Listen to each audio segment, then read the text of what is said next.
तो मूवी की शुरुआत में हमें पहाड़ और पानी के बीच मौजूद एक जगह के बारे में बताया गया, जिस जगह पर भगवान टालालोक की मूर्ति सदियों से मौजूद थी। भगवान टालालोक जो पानी और बिजली के देवता माने जाते थे। एक दिन कुछ इंजीनियर्स और पुरातत्व विभाग वाले आकर उस जगह पर खुदाई करने लगे और वो लोग भगवान टालालोक की उस विशाल मूर्ति को अपने साथ मैक्सिको सिटी ले जाने लगे। तब भगवान टालालोक की उस विशाल मूर्ति को देखकर मैक्सिको सिटी के लोग भी काफी खुश हुए और सभी लोग उस मूर्ति को देखने के लिए इकट्ठा होने लगे। कुछ दिनों बाद उस मूर्ति को एक जगह पर रखकर वहां म्यूजियम बना दिया गया। आगे हमें जुआन नाम के बच्चे को दिखाया गया, जिसे उसके पिता गोद में लेकर फोटो खिंचवा रहे थे और जुआन की माँ उस फोटो को खींच रही थी। ये कहानी इसी जुआन नाम के बच्चे की है जो सच्ची घटना पर आधारित है। अब जुआन बड़ा हो चुका था और वो इसी म्यूजियम के फोटोग्राफर के साथ काम करने लगा ताकि उसके नशे का इंतजाम हो सके। जुआन के साथ मौजूद फोटोग्राफर म्यूजियम में मौजूद हर ऑब्जेक्ट के 3 महीनों तक बारीकी से फोटो ले रहा था और इस दौरान जुआन म्यूजियम की छोटी छोटी बातों पर नजर रख रहा था। आगे जुआन अपने दोस्त बेंजामिन विल्सन के साथ अपने रूम में था और जुआन विल्सन से कहता है, मेरे सर पर क्यूब रहेगा, तुम इस तीर से उस पर निशाना लगाओगे। मैं देखना चाहता हूँ कि मैं तुम पर ट्रस्ट कर पाऊंगा या नहीं। आगे जुआन अपने सर पर क्यूब रखकर खड़ा हो गया और विल्सन उस पर निशाना लगाने लगा।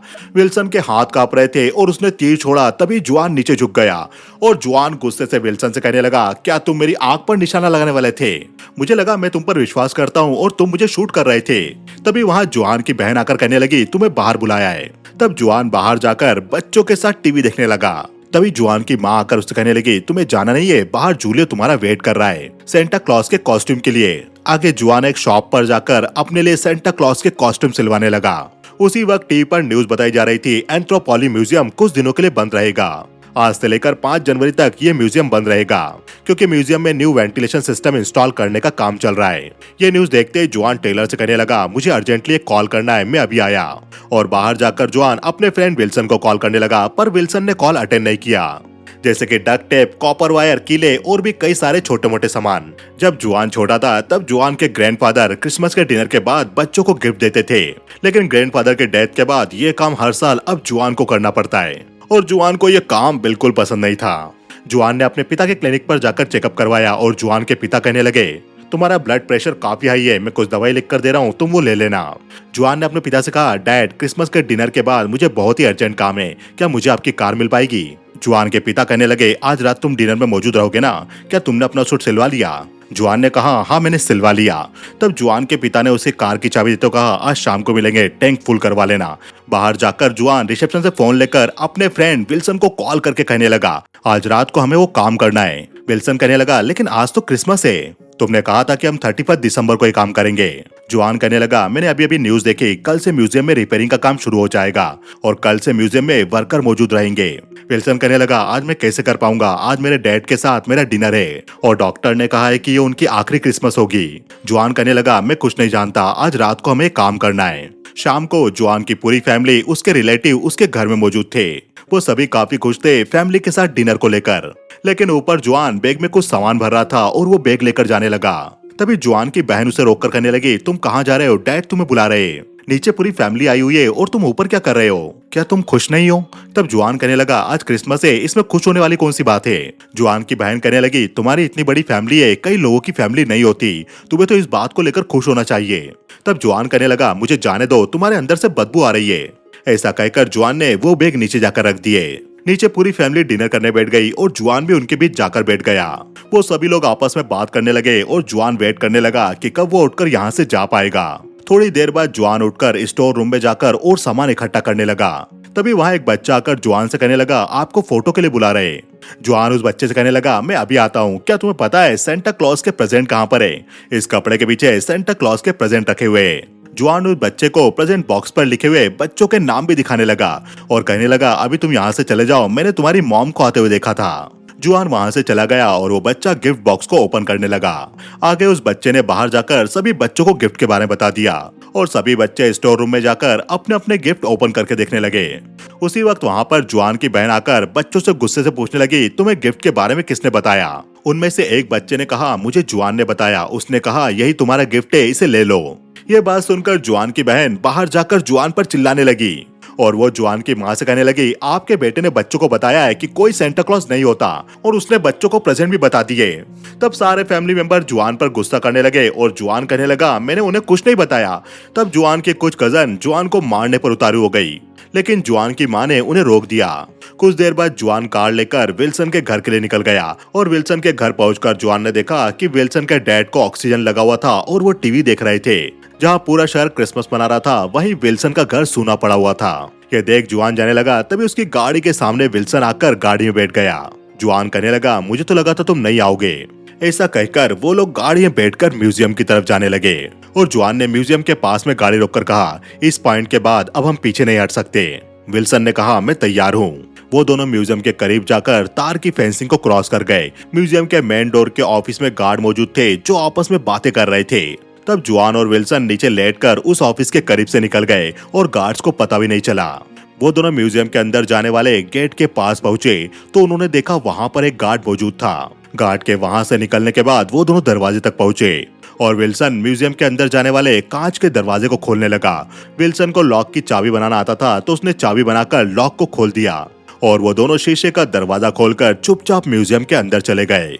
सबसे पहले वो म्यूजियम के अंदर पहुंचकर ग्लास के अंदर रखे हुए एक आर्टिफैक्ट को देखने लगे और उसके बाद उन्होंने ग्लास के चारों तरफ लगी लकड़ी को निकाल दिया और ग्लास के चारों तरफ छोटी कीलें ठोककर सारी कीलों पर कॉपर वायर लपेट दिया। इसके बाद वो कीलों के आसपास एक लिक्विड डालने लगे और कॉपर वायर को उन लोगों ने करंट से कनेक्ट कर दिया। ऐसा करते ही कांच के आसपास चारों तरफ से धुआं निकलने लगा और करंट और लिक्विड के मेल के कारण वो कांच नीचे से गलने लगा। कांच के गलने के बाद उन लोगों ने उस कांच के बॉक्स को उठाकर एक तरफ रख दिया और अंदर रखे हुए आर्टिफैक्ट्स को उठाकर कपड़े में लपेटकर अपने पास रख लिया। इसी तरह उन्होंने दूसरे आर्टिफैक्ट्स के ग्लासेस को निकालकर वहां से कई सारे आर्टिफैक्ट्स उठाकर अपने बैग में रख लिए। ये एक एक आर्टिफैक्ट्स काफी कीमती थे और वर्षों से इन्हें सहेज के रखा गया था, लेकिन जुआन और विल्सन ने पूरे म्यूजियम से सारे आर्टिफैक्ट्स गायब कर दिए और उसके बाद वो लोग एक बड़े से हेडड्रेस को देखने लगे। विल्सन ने जुआन से सवाल करा, क्या हमें इसे भी लेना है? जुआन ने कहा, नहीं इसे नहीं लेना है, ये ऑस्ट्रिया का है। विल्सन कहने लगा, कहीं का भी हो, क्या हमें इसकी परवाह करनी चाहिए? उसी वक्त म्यूजियम की लाइट्स ऑन हो गई और पूरे म्यूजियम में उजाला हो गया। जुआन और विल्सन भी डर कर वहीं छिप गए। म्यूजियम के अंदर दो गार्ड आए और वो बात करते हुए वापस बाहर चले गए। जुआन और विल्सन को गेट बंद होने की आवाज आई और कुछ ही देर में म्यूजियम की लाइट्स भी बंद हो गई।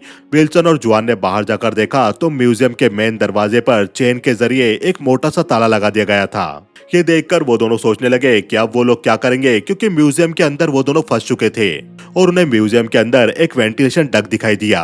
वो दोनों आर्टिफैक्ट्स लेकर वेंटिलेशन डक्ट के जरिए बाहर जाने लगे। क्योंकि म्यूजियम काफी पुराना था, इसलिए उस वेंटिलेशन डक्ट की हालत भी काफी खराब थी। वेंटिलेशन डक्ट काफी सकरा था, इसलिए जुआन को सांस लेने में तकलीफ होने लगी। फिर भी वो किसी तरह से म्यूजियम के बाहर आकर वहां से गाड़ी लेकर निकल गए और जुआन काफी खुश होने लगा कि आखिरकार उन लोगों ने कर दिखाया। उसी वक्त विल्सन कहने लगा, मुझे बाथरूम आ रही है, और विल्सन गाड़ी रोककर गाड़ी से उतरकर भाग गया। जुआन भी गाड़ी से उतरकर विल्सन को ढूंढने लगा। तब विल्सन ने जुआन को आवाज लगाई। विल्सन वहां पर बने एक मॉन्यूमेंट पर टॉयलेट कर रहा था और वो कहने लगा, हमेशा से मैं करना चाहता था। विल्सन को देखकर जुआन कहता है, मैं भी ये करूंगा। वो लोग टॉयलेट करने लगे और विल्सन कहने लगा, आगे हम क्या करने वाले हैं? जुआन ने कहा, हम बास्को से बात करेंगे और वो ये आर्टिफैक्ट्स बिकवाने में हमारी हेल्प करेगा।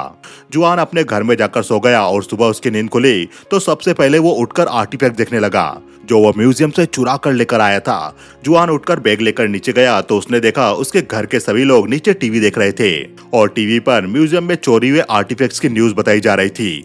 वहां पर विल्सन भी खड़ा हुआ था और वो भी जुआन को देखने लगा। टीवी पर न्यूज बताई जा रही थी, चोरों ने कल रात में म्यूजियम में चोरी कर ली और वो लोग आसानी से कई सारे आर्टिफैक्ट चुरा कर ले गए।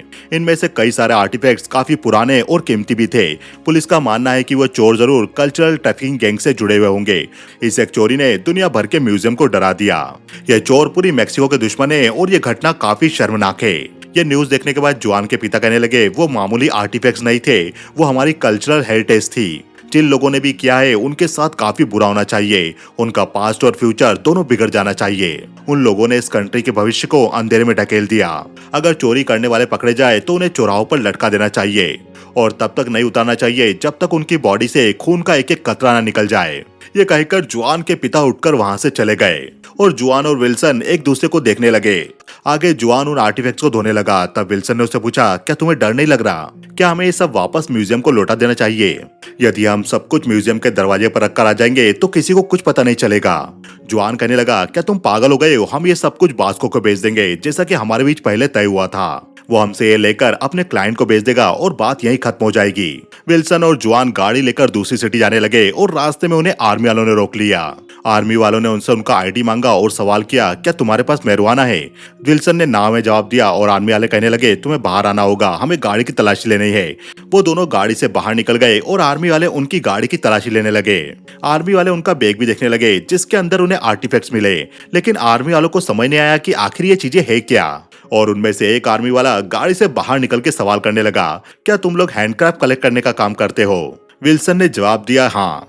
तब वो आर्मी वाला जुआन को देखकर कहने लगा, तुम काफी फैमिलियर दिखाई दे रहे हो, क्या तुम कोई फेमस एक्टर हो? जुआन ने ना कहा। तब वो आर्मी वाला कहने लगा, तुम झूठ बोल रहे हो, लो मुझे इस पेपर पर मेरी गर्लफ्रेंड के लिए ऑटोग्राफ दे दो। उन लोगों ने जुआन और विल्सन को छोड़ दिया और वो दोनों वहां से निकल गए और वो दोनों दूसरी सिटी में एक हेरिटेज साइट पर जाकर बॉस्को के बारे में पता करने लगे। तब उन्हें पता चला कि वहां पर कोई भी बॉस्को नाम का गाइड नहीं था, बल्कि वहां पर कोई चुनुक नाम का गाइड था। चुनुक कुछ टूरिस्ट को हिस्ट्री के बारे में बता रहा था। उसी वक्त वहां पर विल्सन और जुआन जाकर बैठ गए। चुनुक उन दोनों से कहने लगा, ये ग्रुप पहले कंप्लीट हो चुका है और ये लोग पे भी कर चुके हैं, इसलिए तुम इनके साथ नहीं रह सकते।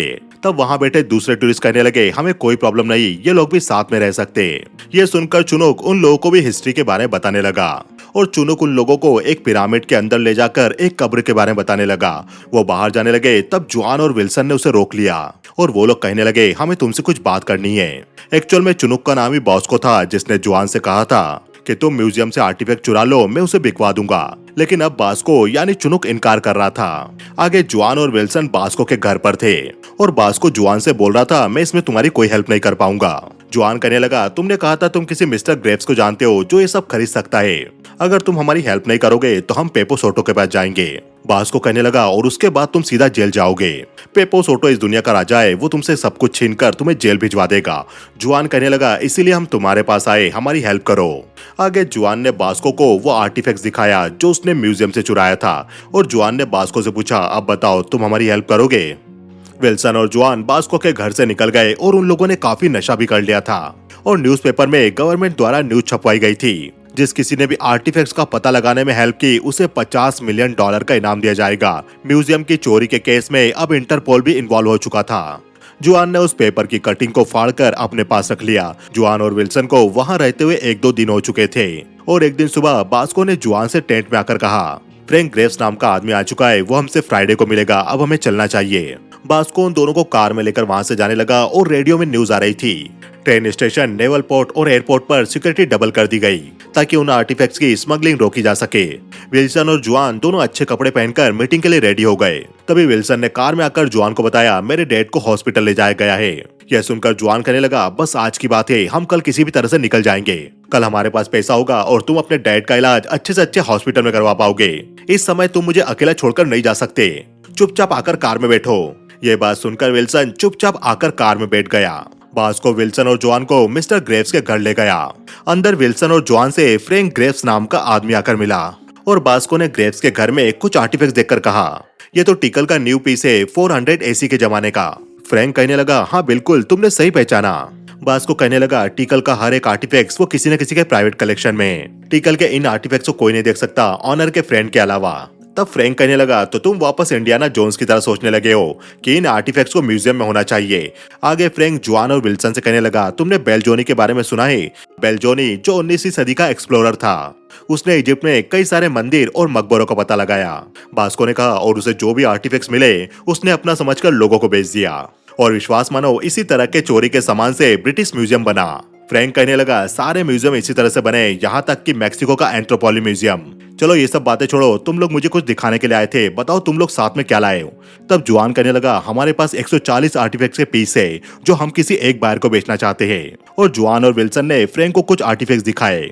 उन आर्टिफैक्ट्स को देखकर फ्रैंक कहने लगा, तुम्हें कितना पैसा चाहिए होगा? जुआन ने कहा, हमें पूरा लॉट बेचना है, ना कि एक एक पीस। फ्रैंक ने कहा, तो पूरे लॉट की प्राइस बताओ। जुआन ने कहा, हमारे बॉस इस पूरे लॉट का $1 मिलियन चाहते। फ्रैंक कहने लगा, और तुम्हारे बॉस ने इन सब की कीमत $1 मिलियन कैसे आंकी? सच कहूं तो मुझे बहुत अजीब लग रहा है कि किसी आदमी ने तुम दोनों बच्चों को ये सारे आर्टिफैक्ट्स देकर इनकी डील करने के लिए भेजा। तुम लोगों की हिम्मत कैसे हुई? तब जुआन खड़ा होकर कहने लगा, हम आपको कुछ भी नकली नहीं बेच रहे, ये सारे आर्टिफैक्ट्स बिल्कुल असली है। इन्हें हमने म्यूजियम से चुराया है, आप चाहो तो इन सारे आर्टिफैक्ट्स को बारीकी से देख सकते हो। फ्रैंक ने कहा, मैं देखते ही समझ गया ये सब असली है। जो मास्क तुमने दिखाया वो किंग पेकल का रियल मास्क है, वैसा मास्क मैंने दुनिया में आज तक नहीं देखा। अब मेरी बात ध्यान से सुनो, तुम ये सब नहीं बेच सकते। आर्टिफैक्ट्स का बिजनेस करने वालों में से कोई पागल ही होगा जो तुमसे ये सब खरीदेगा। तुम समझ रहे हो मैं तुमसे क्या बोल रहा हूँ? ये सारे पीस अनसेलेबल है, तुम इन्हें कहीं नहीं बेच पाओगे। कुछ लोग हैं जो आर्टिफैक्ट्स तुमसे लेना चाहेंगे, वो भी तुम्हारी तरह चोर होंगे।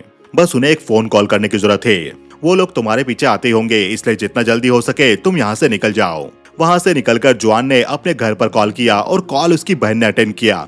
जुआन की बहन उससे कहने लगी, पापा तुमसे काफी गुस्सा है, तुम उनकी कार लेकर चले गए, उन्होंने कार की चोरी की रिपोर्ट लिखवाई है। जुआन कहने लगा, लेकिन कार चोरी नहीं हुई। जुआन की बहन ने कहा, यदि पता ना हो कार कहाँ है तो वो चोरी हो गई। तब जुआन कहने लगा, मुझे आकापुल्को में पेपे सोटो का क्लब का नाम बताओ। जुआन की बहन ने कहा, हेवंस गेट्स। अब जुआन और विल्सन उस जगह पर कार लेकर जाने लगे और विल्सन कहने लगा, मुझे अपने डैड के पास जाना है। उस वक्त जुआन ने कार की लाइट बंद करके कहा, तुम चिल करो, जल्दी हम पेपे के पास होंगे और उससे एडवांस लेकर वापस घर चले जाएंगे। उसी वक्त पास से एक गाड़ी गुजरी और विल्सन काफी डर गया और विल्सन जुआन से कहने लगा, मुझे तुम्हारे साथ नहीं आना। जुआन कहने लगा, तुम अकेले कहाँ जाओगे, तुम मेरे बगैर कुछ नहीं हो, घर जाकर तुम अपने पिता की गंदगी साफ करोगे।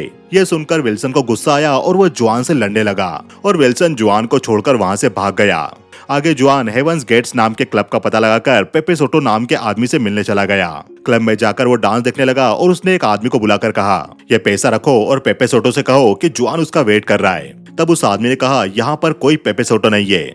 ऐसा कहकर वो आदमी वहाँ से चला गया। जुआन के पास कोई काम नहीं था, इसलिए वो भी क्लब में बैठकर डांस देखने लगा। तभी जुआन के आगे बैठे कुछ लोग डांसर को पकड़ने लगे। ये देखकर जुआन भी उनसे बहस करने लगा और उनसे कहने लगा, तुम्हें आर्टिस्ट को ऐसे नहीं छूना चाहिए। तब वो लोग भी जुआन से बहस करते उसे मारने लगे। आगे जुआन आर्टिस्ट के कमरे में घायल बैठा हुआ था। तब वेटर कहने लगा, इसे पीछे के दरवाजे से भेजना, नहीं तो वो लोग इसे मार देंगे। तब एक आर्टिस्ट ने जुआन को उसका बैग देकर कहा, तुम बार में आकर इस तरह से लड़ नहीं सकते, ये कोई ओपेरा का सेट नहीं है जहाँ पर लोग हमसे बदतमीजी नहीं करेंगे। वैसे मुझे पता लगा है कि तुम यहाँ पेपे को ढूंढते हुए आए थे। जुआन कहने लगा, हाँ मैं उसी के लिए आया था। यूगेनिया नाम की वो डांसर कहने लगी, पेपे पिछले साल ही मारा गया, उसका मर्डर हुआ था। ये सुनते ही जुआन शॉक रह गया।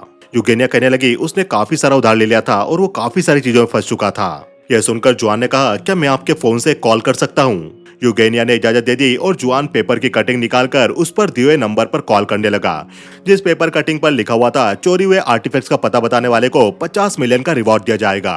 दिए हुए नंबर पर रिंग जा रही थी पर कोई भी कॉल अटेंड नहीं कर रहा था। यूगेनिया ने जुआन का बैग ओपन करके देखा तो उसमें आर्टिफैक्ट्स थे। उसे देखकर यूगेनिया सवाल करने लगी, क्या तुम हैंडक्राफ्ट बेचते हो? और यूगेनिया उन आर्टिफैक्ट्स से ड्रग्स लेने लगी। कोई फोन नहीं उठा रहा था, तब जुआन ने भी ड्रग्स ले लिया। यूगेनिया और जुआन दोनों ही ड्रग्स के नशे में समुद्र किनारे चले गए, जहां वो ड्रिंक करते हुए नशे में नाचने लगे। सुबह जुआन की नींद खुली तो उसने देखा उसके पास उसका बैग नहीं था जिसके अंदर आर्टिफैक्ट्स थे और उसके पास यूगेनिया भी नहीं थी। जुआन अपना बैग ढूंढने लगा पर उसे आसपास कहीं भी बैग दिखाई नहीं दे रहा था। ये देख जुआन परेशान होकर बोट वालों से पूछने लगा, क्या आपने यहाँ कोई रेड बैग देखा? उन्होंने ना में जवाब दिया। तब जुआन परेशान होकर पूरे बीच में दौड़ते हुए उस बैग को ढूंढने लगा। काफी ढूंढने के बाद उसे बीच पर खेल रहे कुछ बच्चों के पास वो बैग नजर आया और जुआन ने देखा बैग के अंदर आर्टिफैक्ट्स रखे हुए थे और वो बच्चे उन आर्टिफैक्ट्स से रेत में खेल रहे थे। जुआन सोचने लगा कि वो इतना करीब था कि ये आर्टिफैक्ट्स हमेशा के लिए उसके हाथों कहीं खो जाते और शायद कभी किसी को नहीं मिल पाते। आगे जुआन टूरिस्ट प्लेस पर अपने दोस्त विल्सन से मिला। जुआन को पता था कि उसका दोस्त उसे वहीं मिलेगा। जुआन कहने लगा, विल्सन हमें कहीं छिपना होगा, हम ऐसे यहाँ पर नहीं रह सकते। यह सुनकर विल्सन ने कहा, मेरे डैड की डेथ हो गई और अंतिम समय में मैं उनके साथ नहीं था। यह सुनकर जुआन कहने लगा, सॉरी मुझे बहुत दुख है। विल्सन कहने लगा, अब बताओ हम कहाँ पर जाएंगे? जुआन ने कहा, हम कहीं जाकर कुछ समय के लिए गायब हो जाएंगे। कुछ समय बाद जुआन अपने घर पर पहुंचा तो उसने फ्रिज पर अपने पिता के साथ अपने बचपन का फोटो देखा। जुआन अपने पिता के बेडरूम में गया तब उसके पिता पूछने लगे, तुम इतने दिनों तक कहाँ थे? और जुआन की माँ कहने लगी, बेटा तुमने क्या किया है? जुआन के पिता ने कहा, पुलिस तुम्हें ढूंढ रही थी, वो लोग तुम्हें यहाँ लेने के लिए आए थे। ऐसा कहकर जुआन के पिता जुआन के पास आकर कहने लगे, तुमने क्या किया मुझे बताओ। और वहां खड़ी जुआन की मां रोने लगी, बेटा बताओ तुमने क्या किया है। जुआन के पिता ने कहा, ऑफिसर का कहना था कि तुम म्यूजियम की रॉबरी में सस्पेक्ट हो, बोल दो कि ऑफिसर गलत था, तुमने ऐसा कुछ नहीं किया। तब जुआन ने कहा, पापा वो सही बोल रहे, वो मैं ही था। यह सुनते ही जुआन के पिता उसे मारने लगे और सवाल करने लगे, बताओ तुमने ऐसा क्यों किया। जुआन कहने लगा, इसमें आपकी कोई गलती नहीं, ये मेरी गलती है, मैं यहाँ से हमेशा के लिए चले जाऊंगा। जुआन के पिता कहने लगे, तुम कहाँ जाओगे, वो तुम्हें सभी जगह ढूंढ रहे, तुमने आखिर ऐसा किया क्यों, क्या तुम हमें इम्प्रेस करना चाहते थे, सचमुच तुमने हमें काफी इम्प्रेस किया। यह सब सुनकर जुआन अपनी माँ और पिता से मिलकर वहां से जाने लगा। जुआन के पिता ने डिसीजन लिया कि वो लोग आर्टिफैक्ट्स को म्यूजियम में जाकर रख देंगे। तब जुआन के पिता ने विल्सन और जुआन को म्यूजियम तक छोड़ दिया और जुआन ने अपने पिता से कहा, अब आप यहाँ से चले जाइए। विल्सन और जुआन आर्टिफैक्ट से भरे हुए बैग लेकर म्यूजियम के अंदर चले गए और जुआन ने बैग विल्सन को देते हुए कहा, तुम बाहर रहो, मैं अंदर जाता हूँ।